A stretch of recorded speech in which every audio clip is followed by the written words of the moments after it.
Hello there, girls and boys, and welcome back to the After Hour Show. I was almost losing my balance. Yeah, the place where we talk about music that doesn't suck while enjoying ourselves a fancy drink by our own making. Tego, could you please introduce us to today's topic? Hello, girls and boys, how's it going? I'm glad to be back, and it's great to have you here as well.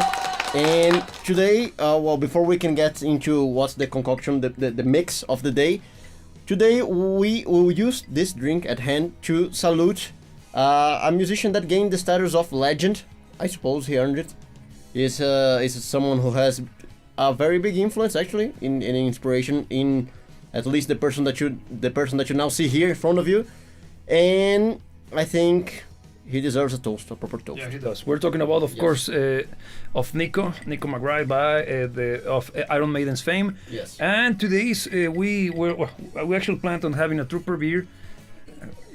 Lately, this one, but we drank it way faster than expected. So instead, we ended up going for Negroni, which is a very good drink that I happen to be a huge fan of, which is comprised of gin, that's the base for it, but also it got Campari and a sweet vermouth with a little bit of Angostura to make it a little bit more, you know what I mean, stronger. And this is a tough drink, but it's a good one. So, Sante. Cheers. Damn it, it never goes old. So why are we saluting to Nicko then? Why? Well, what happened to him in the last few days? So, for those of you who have been living under a rock and you might have been hearing the news for the first time here, which probably you wouldn't, but well, Nicko has very recently retired from the whole touring thing. Yeah, he used to be for over 40 years Iron Maiden's drummer. Yes. In everything that pertains to the band. He was the live drummer, of course, but also the drummer for the recordings. He's been a fully fleshed out member of the band for 40 plus years. And a very integral member. Not only that he was a part of the band, but I do think that he's part of the soul and the personality of the band as a whole. The sound of the band itself, because the thing is that he's the second drummer to cover the spot. Yeah. Please remind me the name of the first one, because I'm terrible with that. Mm-hmm. And some people may argue that he's not necessarily the OG, the one that made Iron Maiden popular. No, actually, he was the one. He was in the period of time in which Iron Maiden went popular. But some people say that he wasn't there when the sound of Iron Maiden was developed. But I think when it comes to the two albums that he wasn't a part of, I think the only big one was The Number of the Beast. The Number of the Beast. Yes. Is their third album, right? I think he joined on the fourth. I think the Power Slave. Yes, Power Slave. Which is Peace of Mind. It's Peace of Mind. Yes, Power Slave the fifth. Yeah, And Power Slave, what an album that is. It is. It's fantastic. Also, Peace of Mind is great. It is indeed. Yeah. So let's begin from there. Okay. What do you think about him as a drummer first? Look, I'm a big fan of him as a drummer because I think he has quite a. Just how are you gonna tackle the technical aspect of his performance? Because we gotta be quite clear with everything we said here. Yes. Because people are unable to understand that objectivity means being a little bit tough and being honest with everything regarding someone, right? Yeah. Look, I feel that Nicko is a fantastic live drummer.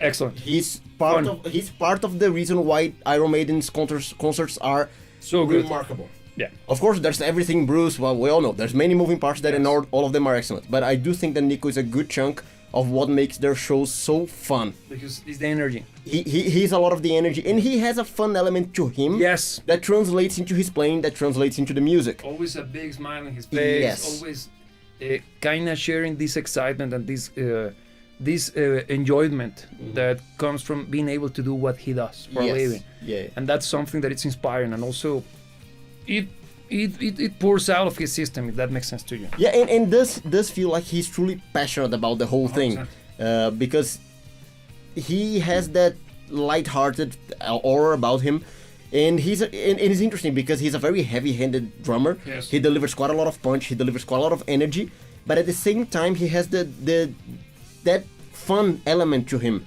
that lightheartedness, that kind of more approachable kind of thing.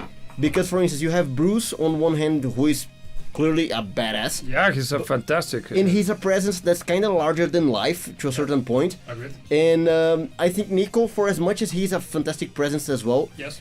he has that feel of being a little bit more approachable, someone who'll be really fun to hang out with. Agreed. And that's always the image in my head that I always have of him whenever I think of him. Because I always imagine him. Look, every time that I think of Iron Maiden, of course, the first image that comes to my head is Bruce and Steve Harris, because they are basically the face of the band, right? But the second one that comes to mind is always Nicko, and I imagine him banging the drums, but also smiling at the audience. Such a great. It's a joy to see him perform. It is indeed. And the music, it's greatly improved by that aspect, don't you think? Yeah, 100%. On a more technical note, on what, because he contributes quite a lot to Iron Maiden. Yes. He contributed. Now we actually have to refer to. That's kind of bad. Yeah. But, well, it's not bad because we're gonna get more into those details later. But yeah.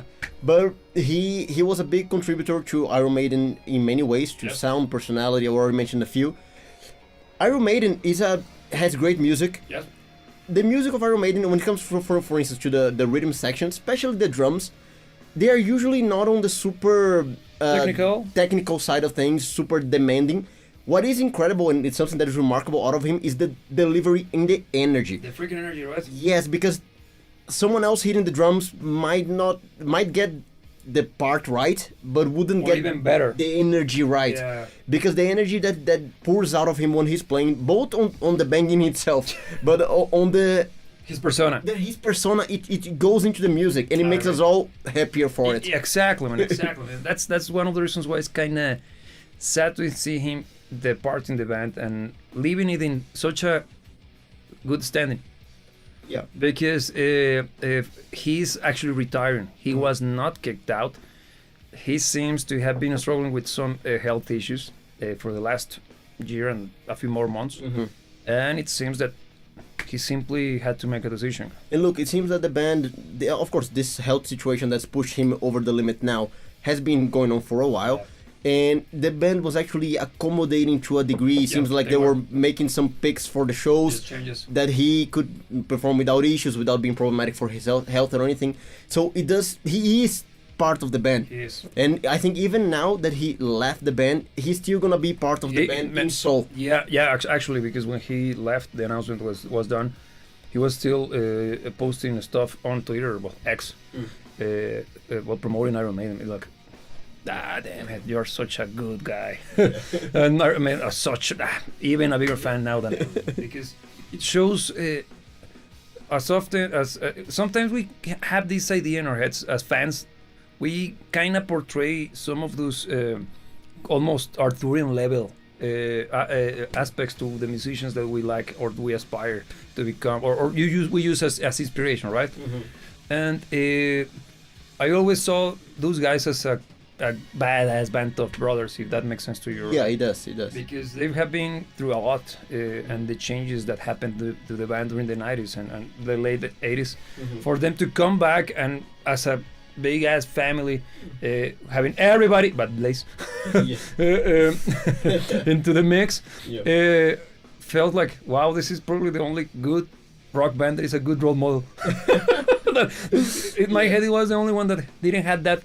Had a raucous period, but they managed to fix it up, and they became, and they are a good chunk of what I have always envisioned for even the band as a whole as well. When it comes to the execution, the relationship between the members and everything that makes the band what it is, right? And I think Iron Maiden is such a great example of how to pull it off without creating that much drama. Yeah, because I think one of the reasons why they are so respected, apart from the music, not apart, on top of the music, because the music is reason enough, but I think they also earn everybody respect from being simply good people. Yeah. I think that on the most part, of course, every ensemble of people is going to have their own dramas, and there are some anyway. But I'd say it's one of the less dramatic bands that I can think of. It is. And the fact that we don't hear all the time about their personal lives and stuff like that means that they got it in order. Yeah. Huge win. And I do respect them a lot for it as well. Again, on top of the music. Yeah. Now, let's talk about the songs. Because, going straight to the music. Which do you think is the song that Which was the song that got you into Iron Maiden first? People are gonna be calling me posers or Fear of the Dark. Fear of the Dark. Really? Yeah. Okay. Actually, and I know I'm not. Many of you won't see me as a true Iron Maiden fan. Whatever. You gotta be introduced somehow. Yeah. I got introduced through one of the most popular tracks, indeed. Yes. Hugely popular. Hugely popular. Fear of the Dark. It's a great track. Oh, it is. The thing is that it's been played to death now. I know, but again, we gotta start somewhere. All right. I didn't stop there. I like quite a lot of Iron Maiden nowadays, but yes, I got in through the main door, if you want to feel like that. Clearly the main door. In my case, I got introduced to them. Let me try to remember. It was the Clairvoyant, I think. The first? Yeah. What an introduction. Or Aces High. It was one of those two. And the thing is that I got introduced to them. It was back in the day when we were rocking CDs and we had mobile CD players. Mm-hmm. We used to do that. For those of you who are young. Discman? Yeah, Discman. Actually, I wasn't rich enough to buy a Discman, so I had one of those bootleg versions. No, I had one that it wasn't a Discman because Discman is the Sony, is the brand is Sony owned brand of disc players. But the thing is, where I'm from, they simply everybody calls them Discman. Everything was Discman. I know what you meant by that. Yeah. Yes, yeah. No, I had not a Discman, but I had a portable disc player, CD player. So one of those kids was rocking an Iron Maiden an Iron Maiden CD. I don't remember which one it was, and he showed me a song because I think it was a compilation album. It was the Seventh Son of a Seventh Son, from which the Clairvoyant comes from. Yeah. That's why I don't know if I heard first either the Clairvoyant or Aces High, because I got introduced to Iron Maiden through that medium. I listened to track I was like, what are you listening to? It's Iron Maiden. What the hell is that? What's an Iron Maiden? An Iron Maiden. I don't know. Iron Maiden. Big on that reference. But great movie. You gotta watch it. But then I listened to the track. Like, wow, the bass is awesome. The bass on the Clairvoyant is so freaking cool. Like, fun. It's a happy sounding track. But then the music morphs into the first modulation when the verse kicks in. You go to minor, like, whoa, now it's sad and angry and mysterious, but then it comes back gloriously to happy. Wow. Also the guitars, damn, it's like two guitars playing at the same time. I never thought about it. Can you do that? I was like, wow. Is that allowed? I never thought that you could do that. So I was like, wow, that's badass. And then I realized they're kind of playing at the same time, playing the same things, but they don't sound the same. It's harmony, but I didn't know. It was stupid as a kid. But, wow, it's the first time. Later, I listened to Thin Lizzy. Oh, okay, they learned it from them. And then, like, okay, now I did some proper music studies. Like, oh, it's harmony. Yeah. Or whatever. It's actually what you're meant to do. But all jokes aside, then somebody lent me an actual compilation album by Iron Maiden. Which starts with Aces High. That's why I thought I have it kind of mixed, because I know that I listened to the Clairvoyant quite early, but I don't know if I listened to the Clairvoyant first and then somebody lent me the CD, or I listened to Aces High and then I listened to the Clairvoyant through the CD. Why I picked those? Because that album, the compilation album, if I recall correctly, is the best of the beast. I think it's the second compilation album they ever developed, released in the early 2000s. And it actually has a very good collection of songs. Yeah. For example, Fear of the Dark is a live version, the one from the '83 concert, Donningham.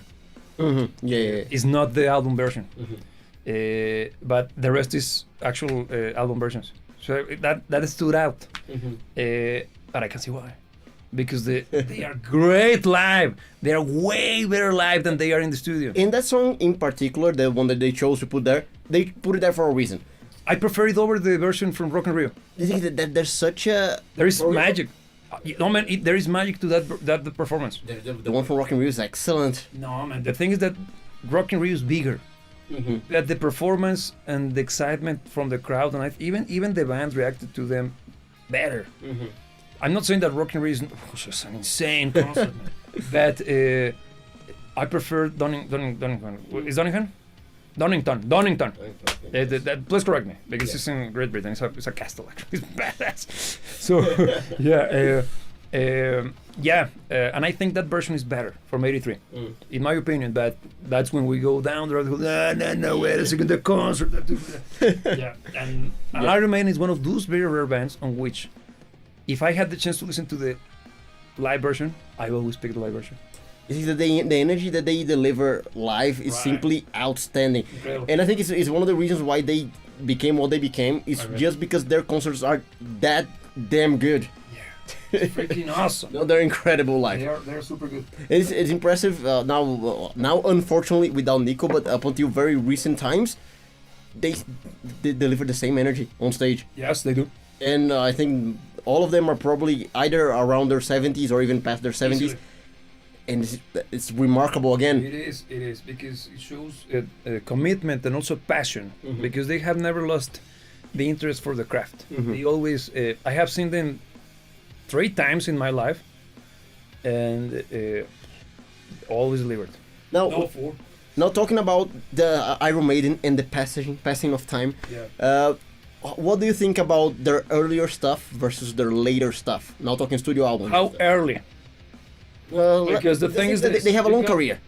Yeah, they do, but there are some eras, because this is such an old band that I think they are about to celebrate 50 years. Wow. Or they were already celebrating 50 years of career, man. And Nicko was part of 43 or 42 of those 50. It's a lifetime, man. It is. It's way older than I am. It's insane. So, when it comes to that, which period of time do I prefer the most? Great question. You got the first album, Iron Maiden, which is with Paul Di'Anno singing, who also passed away last year. Also rest be his soul. I am not necessarily that fond of that album. Why? It's not the vocals, believe it or not. I think the sound of the band is a little bit still too close to punk rock, because it was punk rock was a hot thing back in the early 80s, particularly in London or Great Britain. You got the Sex Pistols and all of those guys making waves, and it was the punk revolution, if you wish, going mainstream. There's some irony to be found. Oh there yeah, somewhere. we're yeah, but okay. And I think that album sounds, it's a good album. Don't get me wrong. For example, they still perform some of the tracks from Iron Maiden. It's one of the songs that are still played up to this day. Kind of a mainstay. It's a mainstay. It's always there in the chances that I had already in my life to see them perform live. They always play Iron Maiden. Obviously, it's also Sanctuary. Is one of those songs that have to be there, and those are from that period. Yeah. The thing is that, in my opinion, that album sounds closer to punk rock, but you can see hints of what's yet to come. Yeah. Then you get Killers. That sounds a little bit closer to Iron Maiden. Iron Maiden, as we know. And love. You got what's the name of this Russian woman? It even has a video, man. Shitty video. But whatever. It's a good album, but it still feels like a little bit Missing some of the shine. Yeah, but then Bruce joins in, the freaking number of the beast. Yeah. Now we're talking. Now we're freaking talking. That's playing all with- rising. Yeah. Because I think, in my opinion, and this is up for debate, but I'm Bruce Dickinson team every goddamn day of the week. Is there a big discussion on that matter? There is some form. I don't know why. This is an opinion. Don't crucify me just because I dare to have an idea, an opinion of my own. Okay. There is some form of controversy. Some people say that Iron Maiden died the moment on which Paul Di'Anno left. For real? Yeah. Because I can see greatness before Bruce as well, but I can clearly see a lot of greatness after. The vast majority of people agree with you. There is a camp that respectable, but let's be honest with ourselves. Then you got that fantastic period during the mid to early late 80s, on which they wrote all of the fantastic albums from Slave, all the way down to Son, Somewhere in Time, all the way down to Fear of the Dark, No Prayer for the Dying, which is some of the albums that are considered to be the ending of that period, which correlates with Bruce Dickinson leaving the band in the early 90s and being replaced by Blaze Bayley, which we don't talk about. No, actually, all jokes. Again, hashtag's a joke. When doing it, you make it clear. We gotta make it clear. Yeah. Blaze, in my opinion, I think when they introduced Blaze Bayley as a replacement for Bruce, I think they did it because they wanted to be as far removed from Bruce's style and everything that Iron Maiden was doing back when Bruce was still at the helm of the microphone, that I think it backfired. They have a reinvention of the band, but I think they were trying to do something similar to what Black Sabbath did with Dio, but failed miserably, in my opinion, because they released Factor X, and what's the other one? Oh. Yeah, honestly, the albums from that period are the ones that What's the other one? I'm not at that. It's on the tip of my tongue. Wherever the Factor X is not. Future Real. Have great songs. One of them is The Klansman, which the live version in Rock in Rio, badass. One of my favorite tracks by Iron Maiden ever. Being frank, it's a glorious, a 10-minute long stupidity that's so it's badass. Like, and it's about William Wallace. Yeah. That was freedom. So glorious, damn it. Yeah, that's a badass freaking track, man. Yeah. The thing that Iron Maiden has this. Yeah, is this. Yeah, and it makes you go because it's not only that they have it, they inspire it because it makes you feel like as well. Yeah, because at the end of their concerts, man, everybody. It's like empowered in not in the feminist way. No, they are actually empowered in a way that it's. I kind of sure it almost feels like if Bruce gets his sword out and points towards the horizon for Frodo. It's like that. It feels like that, man. Yeah. Like, wow. Yeah, it has that heroic kind of aura. Yes, it is. Such a great band, and it's one thing that you have to experience it. Otherwise, you don't. But it's kind of somehow captured in the live performances. Actually, usually whenever you're talking about not being there in person, you're talking about just listening to a live performance. For in the case of most bands, I would say, why would I? Because the studio version sounds better. Yeah, there are limitations. Yeah, always the studio version will sound better by obvious reasons. Yeah, you don't go there for quality. Yeah, the thing is, when it comes to Iron Maiden, the delivery of that projection that we're talking about is so damn high that even on recordings of their live shows, it's still palpable. It's there. Man, you gotta be there. No, for real, it's like it's experience. It's experience, man, for real. When they play freaking. The Number of the Beast. Well, man, the audience goes nuts. Why wouldn't they? Everybody is reciting the passage. Everybody at the same time. Even they try to match the freaking monotone voice of the actor who did the voiceover. Man, it's insane. And then when they get, I'm getting goosebumps right now. So badass. We haven't answered the question. What? What was my favorite? I think Experiment with Bruce. Bad. Bruce lasted also quite a while. No, the thing is that he came back from the grave. The third day, he returned. After redeeming our saints. Actually, it's kind of messianic because look. Saint Bruce, the badass. Look. Let me phrase it like. Let me frame it like this. At that point, we're talking about early 2000s. No, the late 90s. The band was already perceived as an old relic from the 80s because the success of the albums released under Blaze Bayley was not necessarily that big.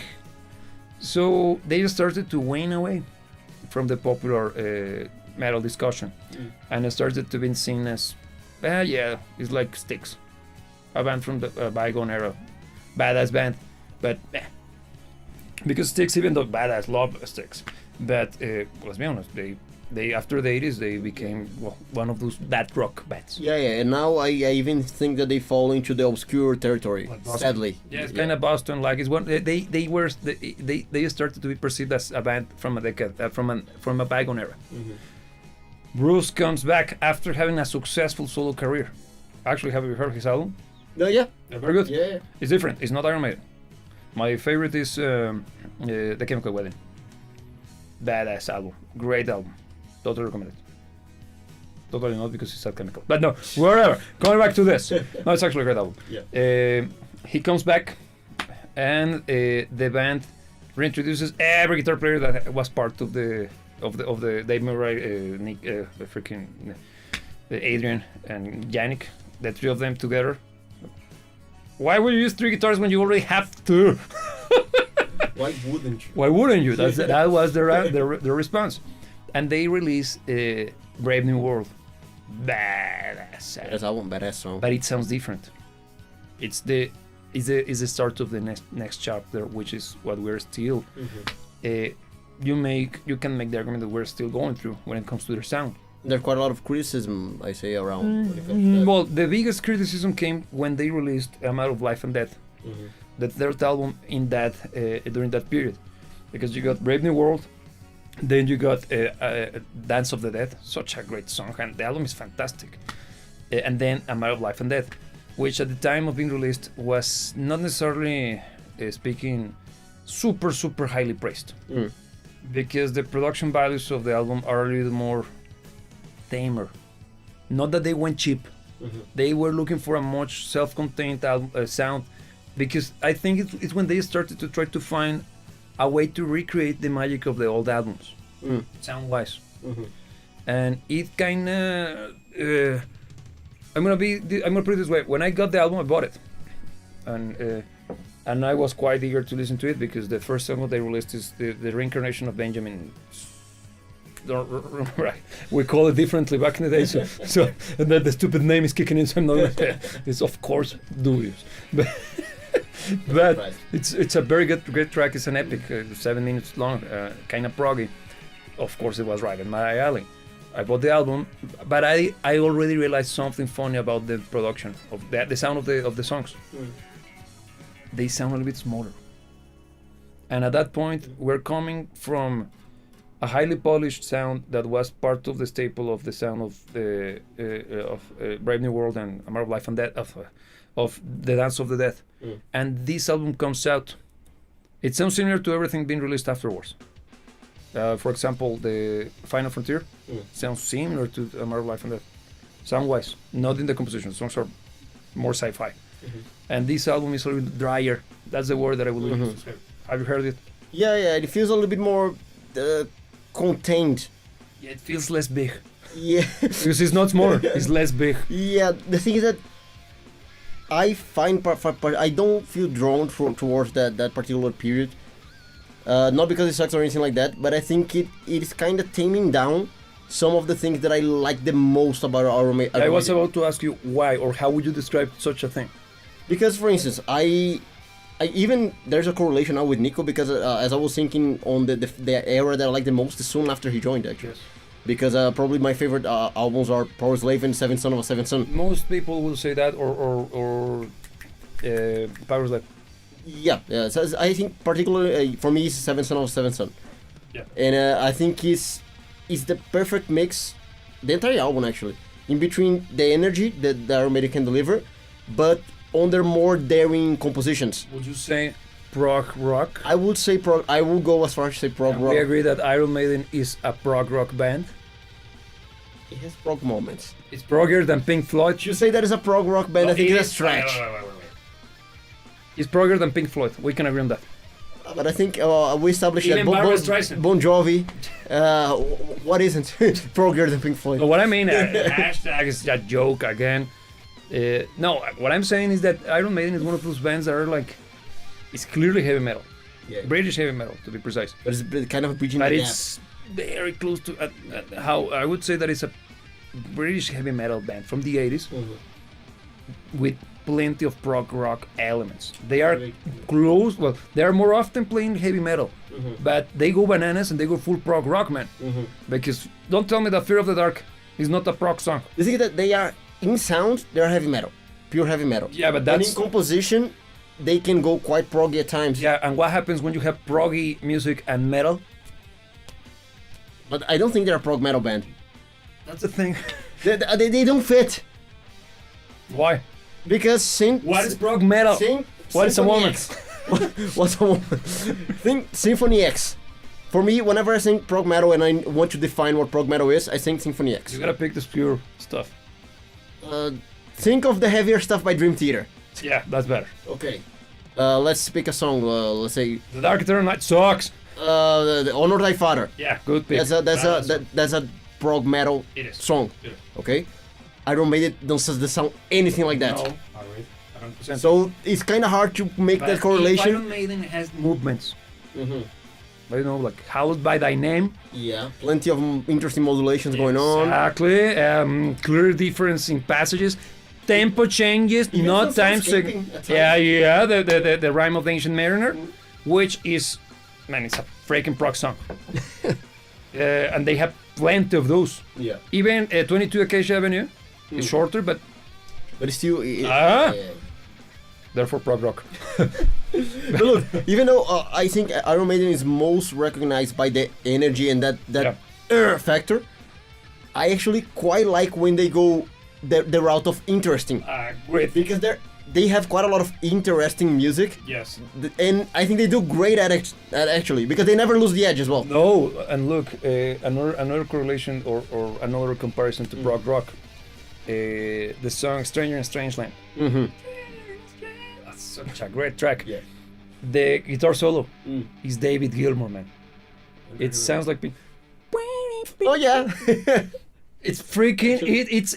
Some people even say that it's Adrian Smith's. What's the name? Comfortable Enough Moment. It is. Mm-hmm. Is it? Yeah. Yeah. If you do this. But no. I can see why. I can see why. Because and I happen to be fond of that album in particular. That and Seven Son, because those are the proggiest. Yeah. 100%. And the songs that I like the most by Iron Maiden are the more expensive ones, the longest ones. Because even though I love the raw power freaking Aces High, and even the Trooper and all those badass short songs, Rainmaker is a great song that it's kind of forgotten. It's a balls to the wall, straight to the point, honest to God, gun toting, red-blooded, heavy metal track that rocks. Yeah. And it's nothing special. But then you got the Dance of the Dead. That's a freaking epic, man. Badass. Also Alexander the Great. You see that when it comes to Ashendale. one of the reasons why Iron Maiden is so freaking awesome, and you can see that there's some fun girling going on heavily, but regardless, they earned it. They are awesome because they because they can deliver the honest to God, ballsy, simple, straightforward Fun. stuff, and make you have a great time at it. And they also can go the like full 180, no scope, 360, and they can do something that's extremely intriguing, extremely out there, extremely daring when it comes to composition, and still deliver on almost the same way when it comes to the energy, like kind of high octane, feel empowering kind of thing. And that's actually impressive, because whenever you go more complex, whenever you go a little bit more intricate on the composition side of things, I think usually the music would go not necessarily mellower, but You could soften it up. yeah, and I think they always stay within the realm of being ballsy and energetic, Yeah. but at times they venture into other alleys, retaining that, but delivering more. Yeah, because I'm trying to think of a slower paced song by them. Children of the Dam. But still, yeah, but it has this still. Yeah. Another one would be, I would say, Wasted Years. No, man. Lyrical speaking is kind of like, Yeah, but no. No, of course not. The thing is that they don't have a slower pace. Wait. Journeyman.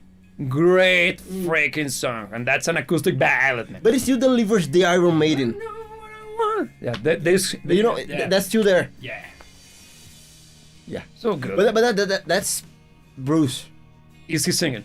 The thing, no, but I mean, is that factor, energy. this, even though Iron Maiden, I think, delivers it as a band, a lot of it is coming out of Bruce on that regard. 100%. And that's why even on a song which is a little bit more self-contained in scope, in sound, not in scope, he still has it.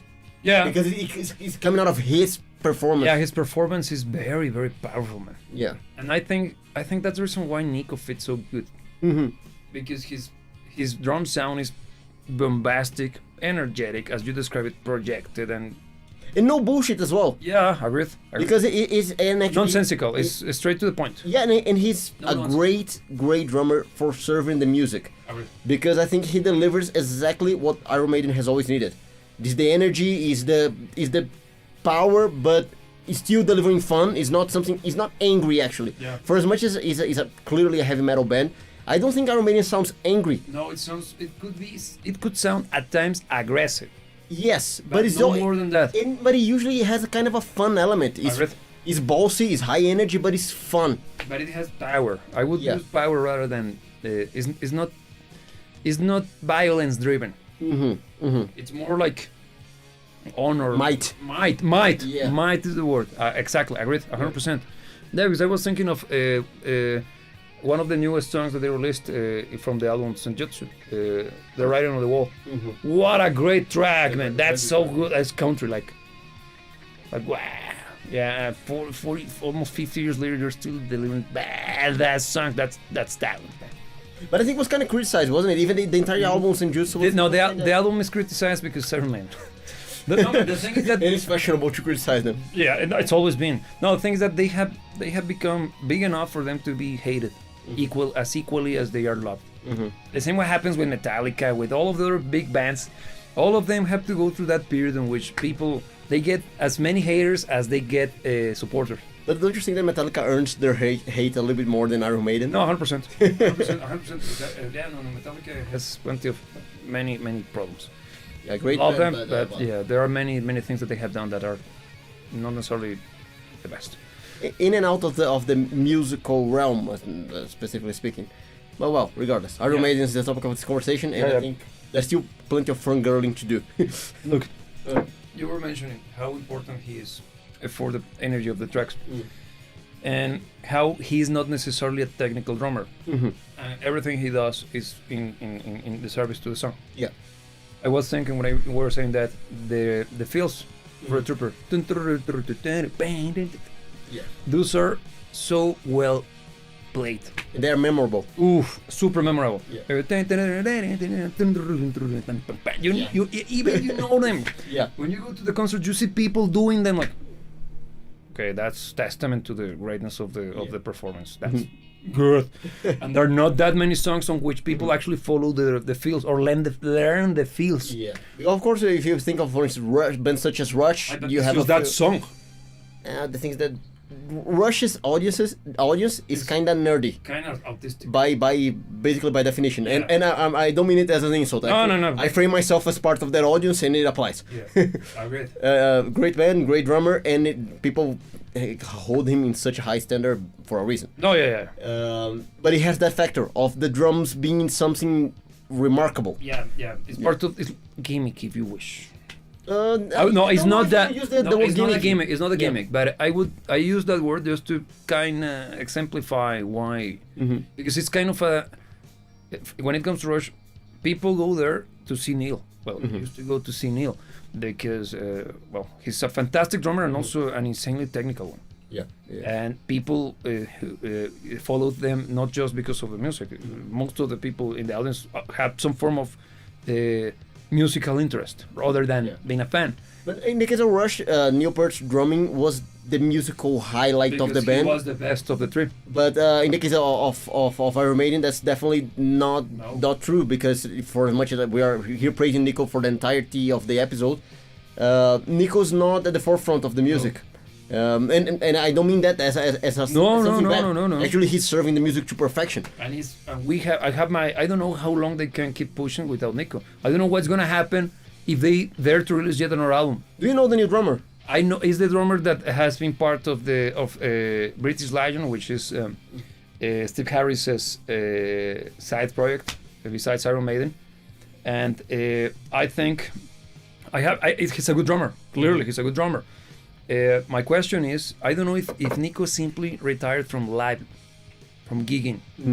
Honestly, I'm not It entirely wasn't sure stated. Of that. Yeah. It wasn't stated, or it's not necessarily clear. Which begs the question: are they already accepting that we're gonna tour until and we finish, or could it be that if they develop more music, which is also a possibility, but they already said that they have already kind of written everything they had to do when they released the Book of the Dead, and then Senjutsu happened. So I don't know. I know for sure. I don't know. And being the guys they are, there is a chance, man. There is a chance. And I don't know if they could release an album with a different drummer with the same energy. Because one thing, when they released the album A Matter of Life and Death, I was reading an interview with Steve Harris during the promotional tour for the album, and he said that he got a question and they were asking him what was the most challenging aspect of recording the album. He said, Nicko. Why? Because he said he's such a great drummer. The problem is that he never learned the songs. Why? The interview was like, he doesn't learn. He does learn the songs. The thing is that every time that he comes out, he comes up with a different feel. So it was difficult for him to track the exact same feel twice. And I was really? So I went back to my back catalog of DVDs. Yeah, we used to use DVDs to watch videos. And I was like, you know how autistic I am. I went full on autistic. Like, he's right. He's right. Never played the same field. Wow. The thing is that he has such a great taste in what a drummer should do that you never realize it. Because he always deliver a great feel. It's just not the same. The way that this is what I learned from him. From this discovery, right? As a music producer. He understood what the feel has to do rather than the way it should be played. And for as long as the end result of the feel is delivered, you can do wherever. Fair play. Yeah, 100% right. That's why you never notice. Yeah. As an artist, and even them, they don't care. It works. Because for as long as it doesn't fail, we're happy. But such a great relation, man. Yeah. Great song, by the way, by Relations. Oh, such a great freaking track, man. Oh yeah, it is such a. That's kind of a slow-paced. To call it slow pace, I think it's a bit of a stretch. It's super slow. It's not slow. No, it's not. It's not. It's a ballad, man. The thing is that and then they go full on. It's slow compared to Iron Maiden. No, it's still an track because they go double time later. Yeah. But look, shit, I wanna listen to it now. The thing you were mentioning about now, even the fact that Nicko retired due to the reason that he did, I think we can go into a different aspect of this conversation, which is the fact that it's gonna happen. It was bound to happen. Clearly, it was bound to happen. Eventually, he was the first. Yeah. But it's bound to happen to the rest as well. Even in the eons of time. Even this, That might die. That's a very edgy phrase, but regardless. But look, it's bound to happen. That's life itself. That's nature. And it's gonna happen to the rest. That's what hit me hard. Yeah, it's not, and the rest of Iron Maiden and the rest of all the rest. Yeah, the pantheon of gods. Yes, because we're still living in an age. As now talking about our generation, we still live in an age that the idols that we have, most of them, harken back to the Dark Age. They are, let's say, of course, we love music from the 60s, we love music from the 70s, but I'd say 80s and 90s, for instance, all of the acts are still, 90s. All of the acts are still active. Yeah. They're still going at it. Oh, yeah, you're correct. And of course, the 60s and 70s, many of them have already stopped for obvious reasons. Well, tell that to the rest of the... or the freaking Rolling Stones. Actually, somehow, I think they're running on. I don't know. We know what they are running on, but yeah, we know. But regardless, most of those acts are still going. But of course, they can't go on forever. No, man. And here comes the question. The big one. The big one. The Killer Queen. Is it a good song? That's a question for a Queen specialty. Yeah. Okay. You know my position. Queen is such a great band. It's not a bad song, but is it a good one? I think it's not bad, but regardless. yeah. Those guys are gonna have to stop playing for one reason or another eventually. That's a thing. Because they earned it. There's nothing wrong with that. They should stop playing eventually because... Come on, man. Come on, man. When they do, who's gonna take their place? What's gonna happen, right? Yeah. Yeah. Look, when I saw him retiring, when he made the announcement during the weekend, I was, of course, like, well, it's kind of... No, wait. He's the first one to drop. Yeah.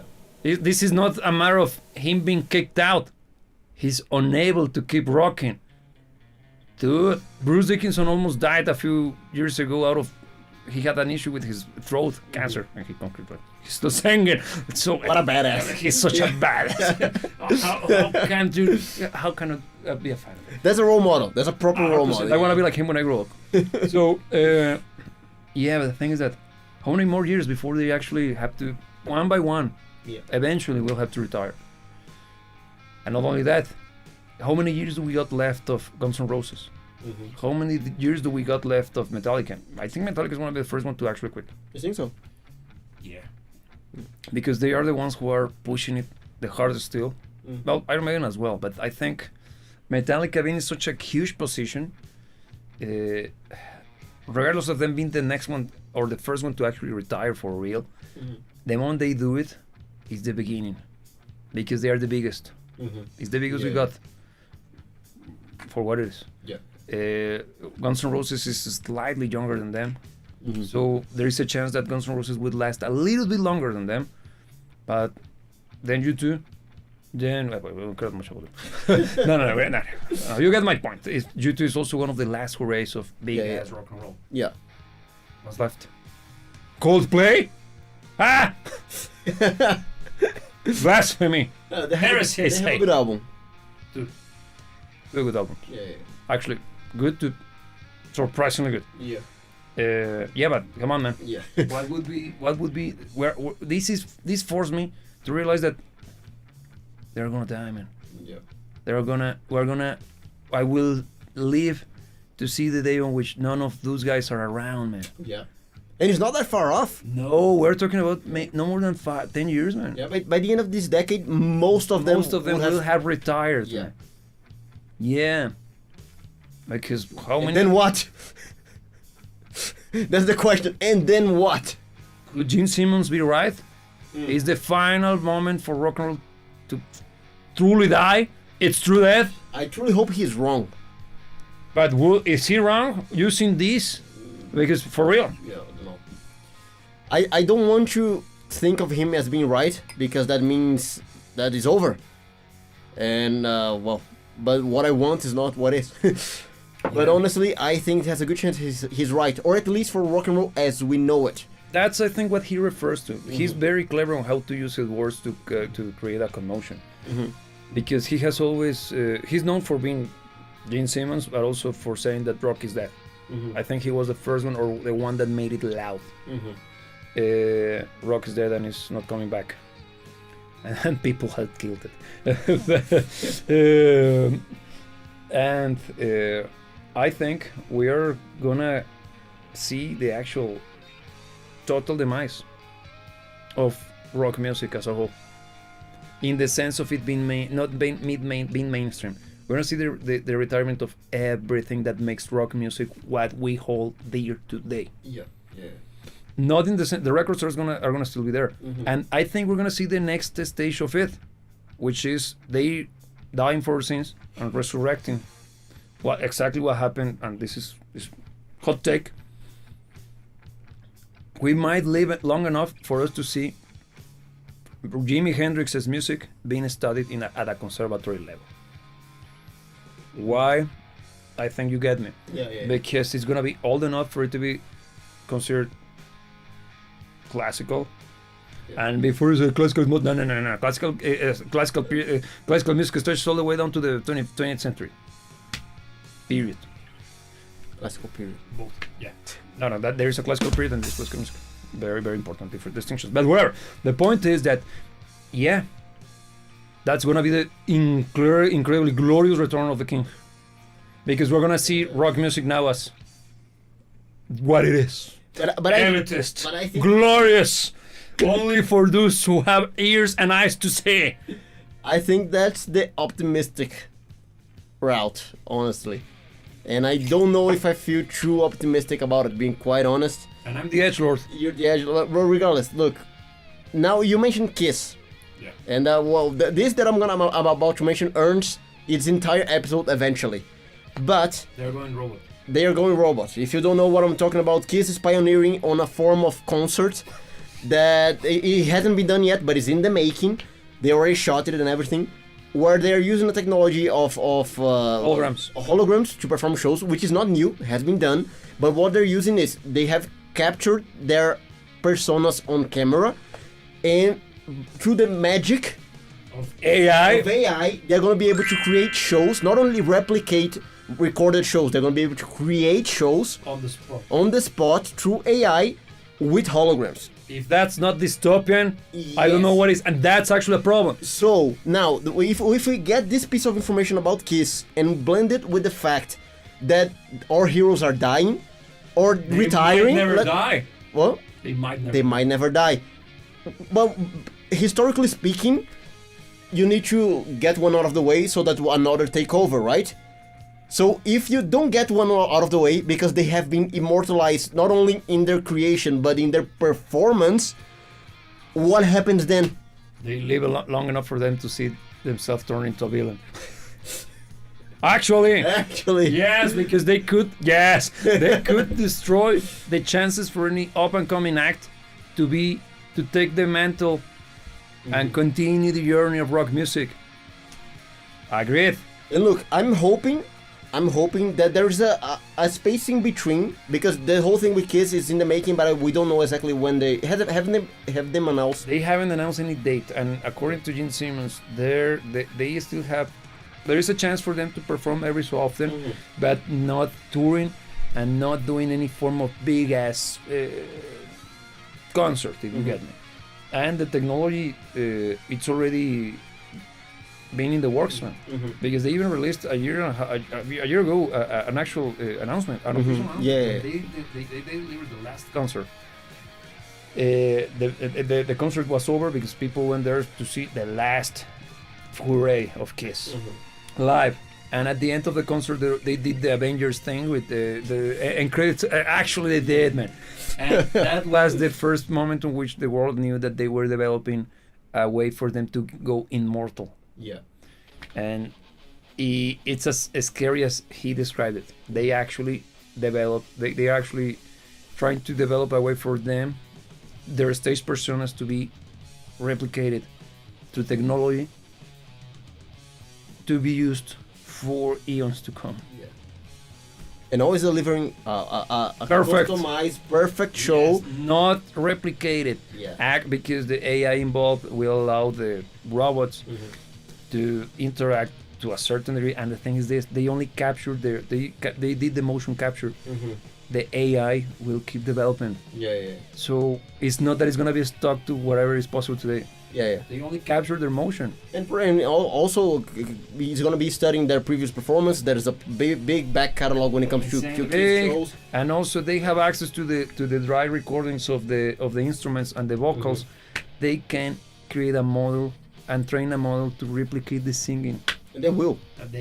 We already did it. The Beatles did it with the Beatles. Paul McCartney did it with John Lennon's vocals for that track. Yeah. So look, my hopes on regards of that is. You want them to die then? What? You want them to go get out? I don't hope anybody should die, but eventually it's gonna happen. But look, either by their means or mine. No, but look, I'm hoping that there's enough time in between Kiss consolidation into immortality and the appearance of whoever could and would take up the mantle of the bands that are finally finding their way in the horizon, breaking in for the whole state of music to not be stuck in time.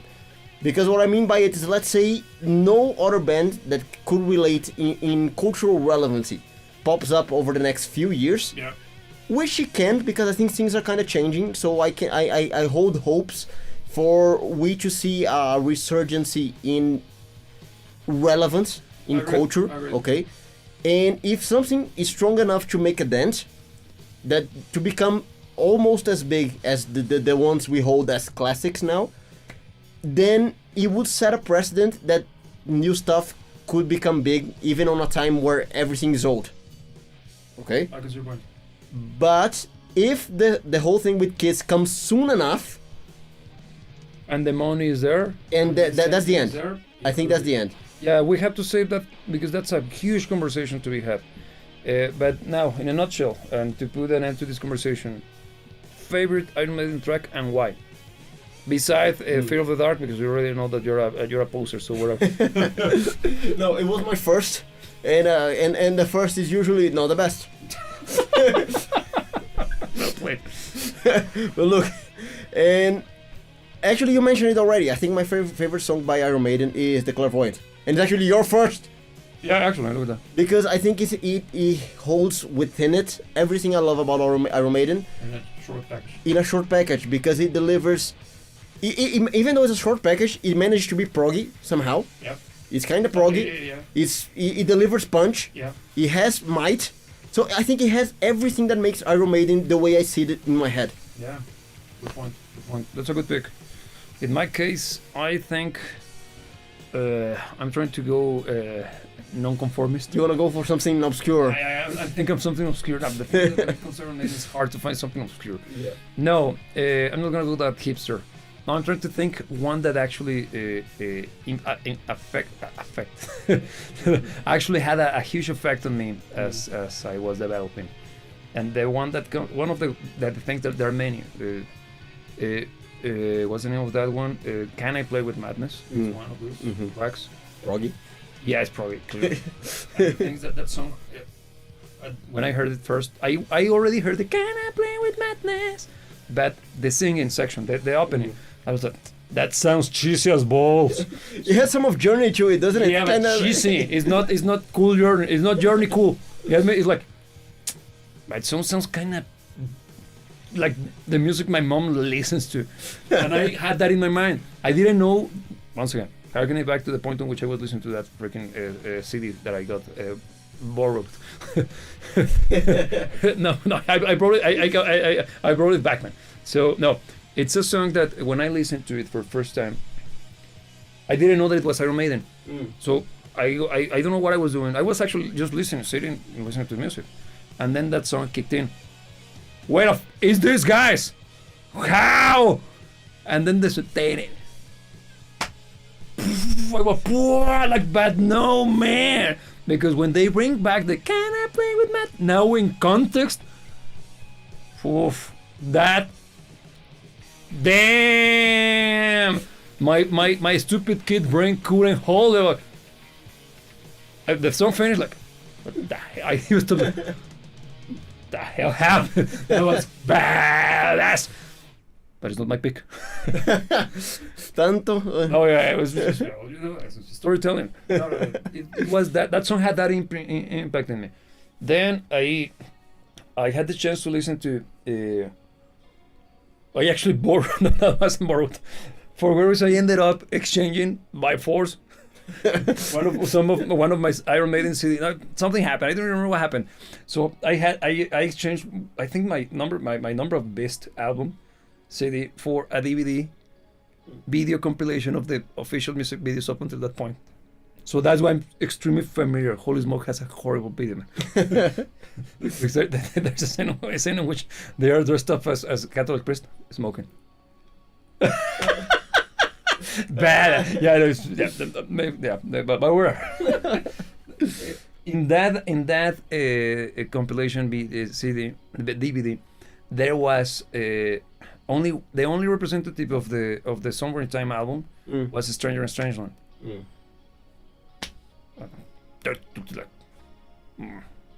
But then the guitar's kicking on. Yeah. Okay. And then the singing begins like okay, give me a second, this is proggy. And then I'm bluesy, but Led Zeppelin level of like, this is great. And then the guitar solo. the David Gilmour, even the just only guitar, man, clearly.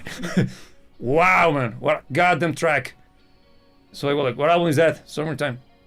I was like, shut it out. So it was my next purchase. I bought the album. What a banger, man. Every freaking song is awesome.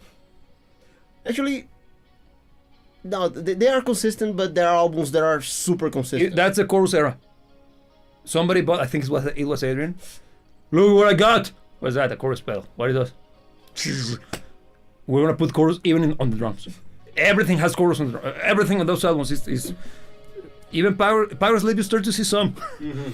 But Summertime, everything has chorus. And Seventh Son, even more chorus. They went even proggier.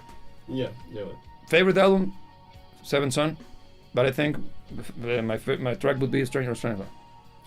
Yeah, it's a pretty cool track. It's kind of an unsung Greek hero because I don't think enough people praise that track. Because I don't think it's the best they got. Because if it was about that, they got Dance of the Dead, Hallowed by Thy Name, which is one of my favorite tracks, it's actually. A badass song, man. I love Journeyman. Mm-hmm. Such a great, beautiful song. Clansman. No, the list goes on and on. But I think, in my opinion, what actually left a huge imprint on me was Stranger in Strangeland. And even at that period in my life, I was already trying to play guitar, and I already had this idea: what kind of music am I going to end up playing? Like, I'm gonna go full on heavy metal. I was for a good period of my life, I was thinking on going down the British style heavy metal. Maybe that's why Harmony, the dual guitars, is such a present thing in this Dubious organization. No, actually, it was due to Iron Maiden. So thanks home. Alright, so it's been a pleasure, girls and boys. And before we go, just want to tell you that if you would like to support this channel, the best way to do it is by listening to our music on Apple Music or Spotify. It has quite a lot of Iron Maiden influence. Because it doesn't sound like Iron But Maiden. Iron Maiden is one of the big ones when it comes to what has inspired the whole thing. And running whenever we had some, so. Yeah, so, and also, by following us on social media such as Instagram and X, where we can talk in a much more, intimate way. Look at that, all in and out. No, wouldn't go that far. But what's the name of the girl that is doing? no, we don't even. No. That's a conversation for another life. Okay. But there's only one thing left to be said then, and it is that you should never let anybody tell you what to dream about. And we'll see you when we see you.